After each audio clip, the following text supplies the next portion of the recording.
Hello guys, so everyone must be waiting for Apple's, especially the Apple fanboys must be waiting for its next generation devices, specifically for the iPhones and iPads to be launched this year. So this video will be all about some of the leaks and rumors floating around the tech market of the upcoming iPhone 16 series. So first I'll begin with the display part. So iPhone 16 Pro is rumored to come with 1200 nits peak brightness, which would be 20% more than its previous iPhone 15 Pro. And also 1600 peak brightness for streaming HDR content. It will deliver stunning visual effects with vibrant colors that no one have ever experienced before. Not only that, Apple will not be using its usual OLED panel this time. So the company will be using a new display variant called the Tandem OLED for their Pro variants and also for the iPad Pro 2. So Tandem OLED is a new technology which Apple will be using by combining two OLED screens, and which would be the world's most advanced screen ever. I'm very curious how they implement this feature, so let's see. Now about the camera, we can expect a shift from its vertical camera layout with pill-shaped camera bump replaced with its normal square-shaped one. The Pro variants would be having 14 megapixel ultra-wide sensor with 5x telescopic zoom,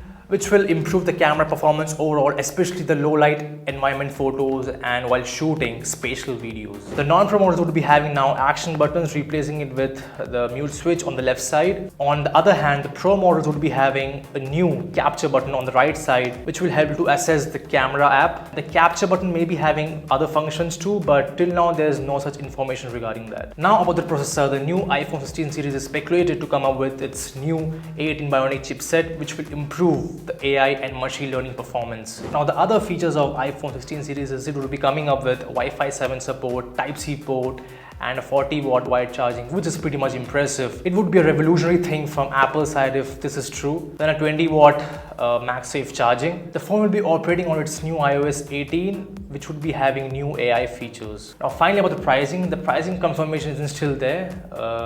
But one thing is sure, that price hike would be there, price increase would be there due to increased production cost and inclusion of advanced components in the coming iPhone 16 series. So that's it. That's all about some of the iPhone 16 series leaks and rumors. And please note that these only are rumors and not an official confirmation from the company's side. So stay safe, stay happy, goodbye.